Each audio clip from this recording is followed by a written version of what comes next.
Signs, signs, everywhere a sign. Well, so said a catchy hit song from my time, the 1970s. Today, nothing has changed. These sorts of signs are everywhere. What I don't like is how these signs waste so much energy. And when they break down or you want to change them, it can take a long time and cost a lot of money. And when these tubes break, they release dangerous gases. Rotosign is motion signage. It's made up of tiny gears all intermeshed with each other and driven by a small electric motor. The key to my invention are magnets which hold the motor and gears in place and allow them to be moved anywhere you want to create a new design or words. And when the gears turn, those holographic discs reflect the light from the LEDs around the frame. Now, there is a simple way to make a sign that really does catch the eye.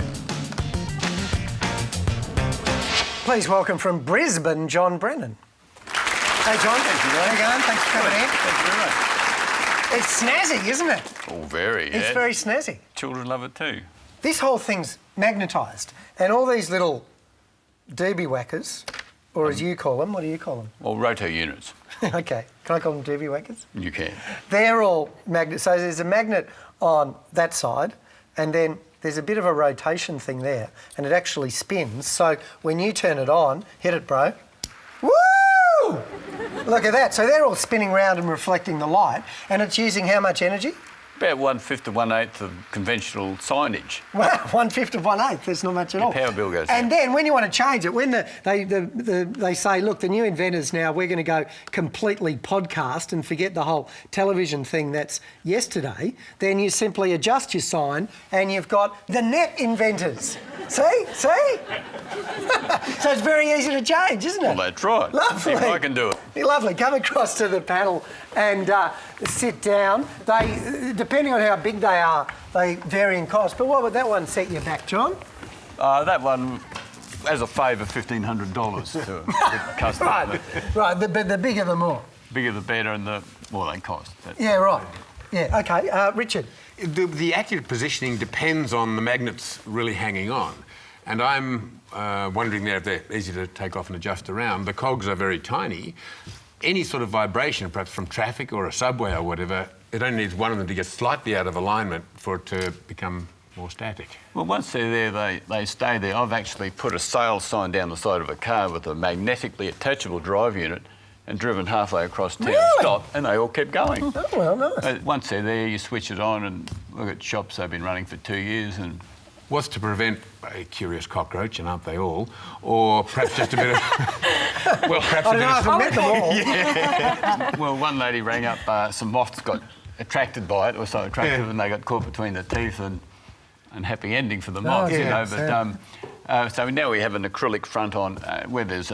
with the LEDs, they attract lighting as well as a reflection. Yes.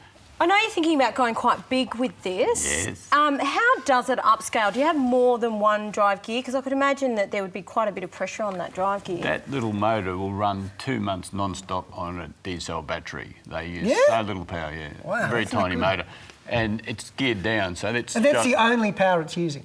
That is a tiny little 40 milliamp motor which is geared down. It runs at 2,400 revs, and the display runs... Just to make that clear, apart from the battery, the net loss of electricity to Australia in turning that on, apart from the battery, is nil.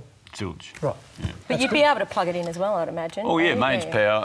That's the beauty of them. That runs on 6 volts. Yeah, John, as a designer, I'm just racing with possibilities for this invention. I could play with it for hours. Well, do you I'm want thinking kids' toys, I'm thinking nightclub interior walls, we can move them around, and full interiors with sort of interactive walls and really good saving light. Have you explored any other markets apart from signs? Yes. We launched them at the Expo for the Intellectually Gifted. I mean, I was barred from that as a child. They're sorry now, aren't they? But it was assessed as being great for kids with ADD. I mean, we've watched kids, if one of them's not moving, they sort of trace it and, that one, you know, and they want to get at it and get it moving again. Summing up, Richard. Oh, it's got colour, it's got movement, it's got cost savings, got loads of potential, and it's just got to sell. And that's what advertising signs are supposed to do anyway. To make it truly DIY, I think it'd be great if you could use something off the shelf, or you know, people can play around with that. It'd be great. Yeah, I mean, I just love the design language of it, and I think it's got, you know, motion signs are proven to boost sales. That's so, right. you know, you combine all those factors, low cost and everything, and what a ripper of a design language. It's You great. can change your message for nothing. Yeah. As long as people can draw, that's important. Well, teach you to draw. You know what I like about it? It's pretty. Please thank John Brennan. Thank you very much.